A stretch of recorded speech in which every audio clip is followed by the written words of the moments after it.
Kisah Nabi Musa di Gunung Sinai. Setelah Nabi Musa memimpin bangsa umatnya keluar dari belenggu perbudakan Mesir melalui laut yang terbelah dan mukjizat-mukjizat besar lainnya, mereka akhirnya tiba di kaki Gunung Sinai. Gunung ini, yang menjulang tinggi di tengah gurun, menjadi saksi bisu salah satu peristiwa paling penting dalam sejarah agama-agama besar dunia. Disinilah, di tempat yang sunyi dan penuh keagungan, Nabi Musa dipanggil oleh Allah untuk mendaki puncak gunung. Dengan penuh ketaatan, Musa menaiki Gunung Sinai, meninggalkan umatnya menunggu di bawah.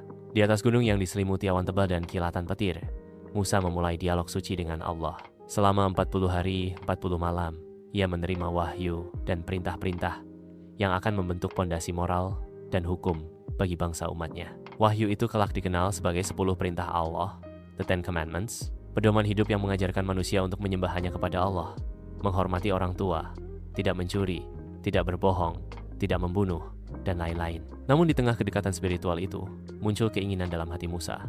Ia ingin melihat Allah secara langsung. Musa, dengan penuh kerinduan, memohon, "Ya Allah, tampakkanlah dirimu padaku."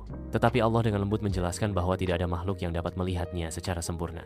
Untuk memberi pelajaran, Allah memintanya memandang sebuah gunung di dekatnya. Allah berkata, "Jika gunung itu tetap berdiri kokoh saat aku menampakkan diri, maka engkau akan bisa melihatku." Ketika Allah menampakkan diri kepada gunung, gunung itu hancur luluh, runtuh tak bersisa, dan Musa pun pingsan karena dahsyatnya peristiwa itu.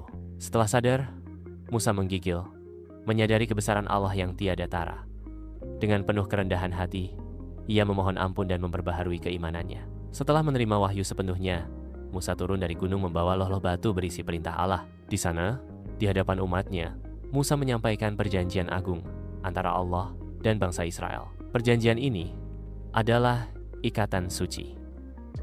Bangsa Israel berjanji untuk menyembah hanya kepada Allah dan mengikuti hukumnya, sementara Allah berjanji untuk menjadi pelindung dan penuntun mereka. Gunung Sinai atau Jabal Musa menjadi simbol besar dalam sejarah.